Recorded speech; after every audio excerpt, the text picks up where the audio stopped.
It's Water Wednesday! We're starting with this one first this time. And also this orchid that I never showed that I watered before, but I think I water every other Wednesday. She's very choosy. She's still clinging on to life. We'll see if she gives me another bloom. So whenever it's a Water Wednesday, I am very aware of the fact these days that the water that I use to fill up this pitcher and give these plants water is very readily accessible to me just by opening my tap.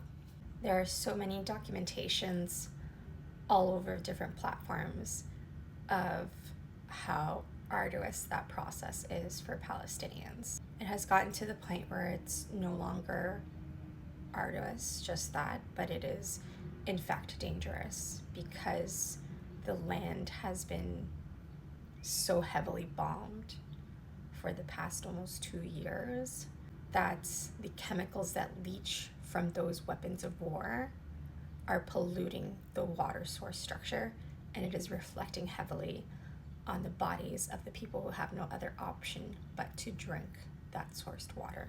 Just over a week ago, I brought to the attention petition E6681 on ourcommons.ca. It's that little website you can see down there.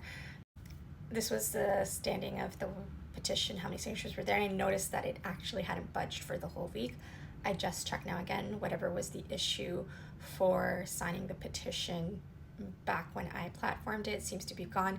There are now 26,000 signatures on there. So just make sure that when you do sign that one, you can verify your signature, because there is an email that's sent asking you to verify the signing of the petition, just to keep bots. Like if you use a throwaway email, just check to make sure that you did get a email to verify the signature, because the signature won't be counted unless you verify it. So if it's been over the amount of time and you never verified it through your email account, just sign the petition again, because it didn't go through. As I mentioned on the follow-up video, or as a video reply on this petition, it is important to sign because we want to let our MPs know that this is an issue that Canadians care about. We do not want to see our government supporting another foreign government that is actively genociding people. Like, don't bother coming for me on this, anyone on any social media platform.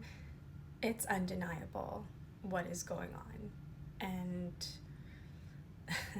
I found out today Huda Katan of Huda Beauty was beefing with Eva Mendes, and this is kind of like, for me it hits because I am a Latinx Canadian, but you know, people are still out there asking if we condemn Hamas as if this is relevant to the genocide, and two, people are still asking if Israel has the right to defend itself. This is not defense. This is an excuse for genocide.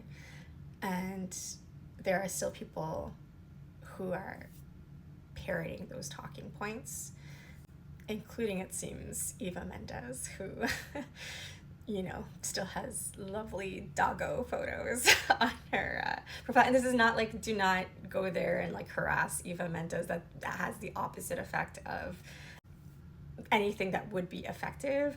I guess my reason for drawing attention to that is if you are following her already, you didn't know, because it's not like she says the things that I just said, but evidently she does say them in private to have as a source her former friend Huda Katan. And so just unfollow. That's like the most effective thing you can do. Don't harass, don't comment, don't engage, don't send DMs. Just unfollow.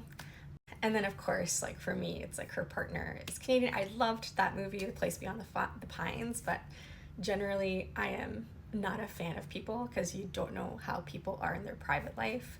You don't know whatever kind of like metrics they put out there to seem relatable. For me, that parasocial relationship built of like being a fan by Eva Mendes would have been like, oh, she's Latinx or Latina, I guess, for her. Don't want to offend her, even though it's just an inclusive term, but whatever. And then two, she's partnered with a Canadian. I'm a Latinx Canadian. Liked that movie. I'm glad I saw it. And glad I never followed or was a fan or stan of either of them. And I will probably continue with my... I mean, I know I admitted here, I'm a fan of Kendrick's work. I'm not a fan of Kendrick as the personality presented to me.